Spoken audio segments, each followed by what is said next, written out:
Impermanent loss explained. TLDR. If you've been involved with DeFi at all, you almost certainly heard this term thrown around. Impermanent loss happens when the price of your tokens changes compared to when you deposited them in the pool. The larger the change is, the bigger the loss. Wait, so I can lose money by providing liquidity? And why is the loss impermanent? Well, it comes from an inherent design characteristic of a special kind of market called an automated market maker. Providing liquidity to a liquidity pool can be a profitable venture, but you'll need to keep the concept of impermanent loss in mind. Introduction.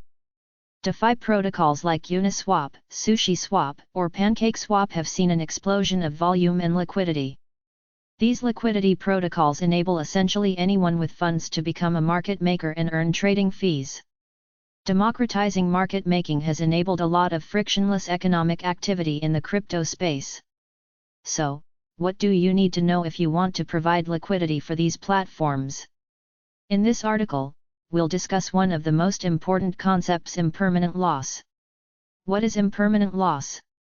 Impermanent loss happens when you provide liquidity to a liquidity pool, and the price of your deposited assets changes compared to when you deposited them. The bigger this change is, the more you are exposed to impermanent loss. In this case, the loss means less dollar value at the time of withdrawal than at the time of deposit. Pools that contain assets that remain in a relatively small price range will be less exposed to impermanent loss. Stablecoins or different wrapped versions of a coin, for example, will stay in a relatively contained price range. In this case, there's a smaller risk of impermanent loss for liquidity providers, LPs. So why do liquidity providers still provide liquidity if they're exposed to potential losses? Well, impermanent loss can still be counteracted by trading fees. In fact, even pools on Uniswap that are quite exposed to impermanent loss can be profitable thanks to the trading fees. Uniswap charges 0.3% on every trade that directly goes to liquidity providers. If there's a lot of trading volume happening in a given pool, it can be profitable to provide liquidity even if the pool is heavily exposed to impermanent loss. This, however, depends on the protocol, the specific pool, the deposited assets, and even wider market conditions. How does impermanent loss happen? Let's go through an example of how impermanent loss may look like for a liquidity provider. Alice deposits 1 ETH and 100 DAI in a liquidity pool. In this particular automated market maker, AM, the deposited token pair needs to be of equivalent value. This means that the price of ETH is 100 DAI at the time of deposit. This also means that the dollar value of Alice's deposit is $200 at the time of deposit. In addition, there's a total of 10 ETH and 1000 DAI in the pool funded by other LPs just like Alice. So, Alice has a 10% share of the pool, and the total liquidity is 10,000. Let's say that the price of ETH increases to 400 DAI. While this is happening, arbitrage traders will add DAI to the pool and remove ETH from it until the ratio reflects the current price. Remember, AMs don't have order books. What determines the price of the assets in the pool is the ratio between them in the pool. While liquidity remains constant in the pool, 10,000, the ratio of the assets in it changes. If ETH is now 400 DAI, the ratio between how much ETH and how much DAI is in the pool has changed. There is now 5 ETH and 2000 DAI in the pool, thanks to the work of arbitrage traders. So, Alice decides to withdraw her funds. As we know from earlier, she's entitled to a 10% share of the pool. As a result, she can withdraw 0.5 ETH and 200 DAI, totaling $400. She made some nice profits since her deposit of tokens worth $200, right? But wait, what would have happened if she simply holds her 1 ETH and 100 DAI?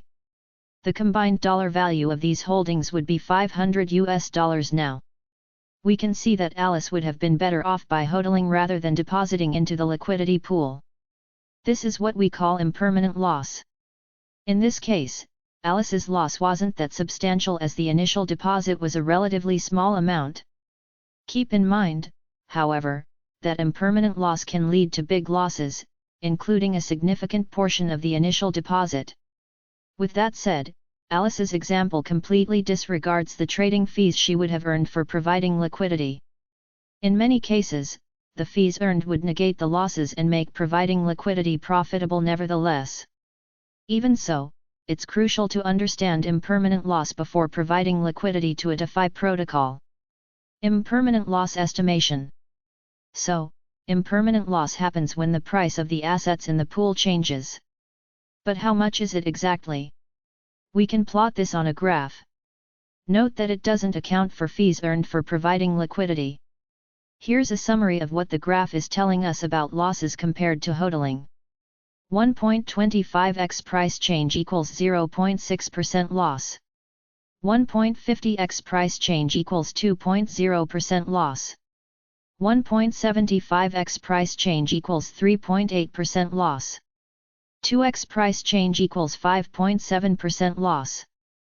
3x price change equals 13.4% loss. 4x price change equals 20.0% loss. 5x price change equals 25.5% loss. There's something important you also need to understand. Impermanent loss happens no matter which direction the price changes. The only thing impermanent loss cares about is the price ratio relative to the time of deposit. If you'd like to get an advanced explanation for this, check out Pintail's article. The risks of providing liquidity to an AM. Frankly, impermanent loss isn't a great name. It's called impermanent loss because the losses only become realized once you withdraw your coins from the liquidity pool. At that point, however, the losses very much become permanent. The fees you earn may be able to compensate for those losses, but it's still a slightly misleading name. Be extra careful when you deposit your funds into an AM. As we've discussed, some liquidity pools are much more exposed to impermanent loss than others. As a simple rule, the more volatile the assets are in the pool, the more likely it is that you can be exposed to impermanent loss. It can also be better to start by depositing a small amount. That way, you can get a rough estimation of what returns you can expect before committing a more significant amount. One last point is to look for more tried and tested AMs. DeFi makes it quite easy for anyone to fork an existing AM and add some small changes. This, however, may expose you to bugs, potentially leaving your funds stuck in the AM forever. If a liquidity pool promises unusually high returns, there is probably a trade-off somewhere, and the associated risks are likely also higher. Closing thoughts. Impermanent loss is one of the fundamental concepts that anyone who wants to provide liquidity to AMs should understand. In short, if the price of the deposited assets changes since the deposit, the LP may be exposed to impermanent loss.